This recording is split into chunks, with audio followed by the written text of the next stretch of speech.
Have you ever felt like you had to have everything about your life figured out right now?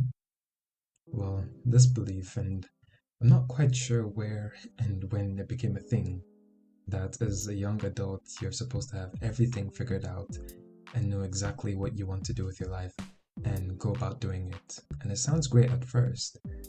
And when you're a young adult, you definitely feel that pressure to know exactly what it is you want to do with your life. But that's not the truth, is it? A lot of adults, regardless of how old they may be, are still figuring life out just like you are now. They simply have lived longer, so it seems like they have their life figured out. Think of it like this. If you've practiced doing something for months, you'll definitely be better than when you first started, right? Now, what if you've been doing it for years? Even better.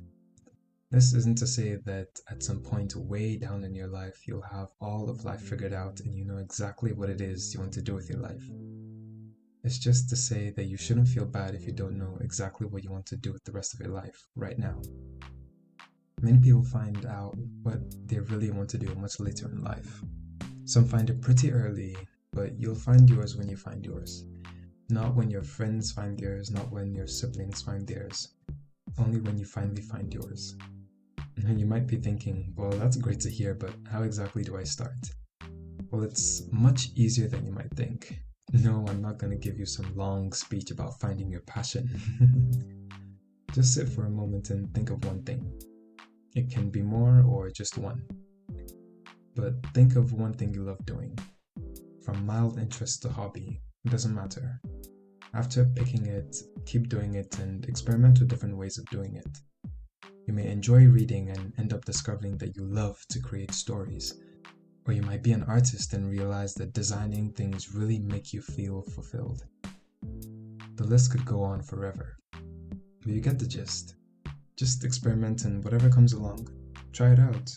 If it's not for you, let it be and try something else. It's through all of that trying and experimenting that you find what you're looking for.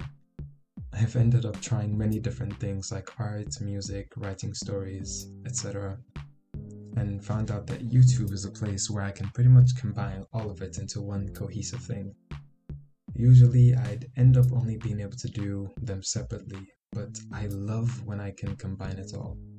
I'm not saying start YouTube, but if you think that's something you want to experiment and try, then by all means go ahead. That's just my take on it, and that's just a bit on that. But as always, take care of yourself.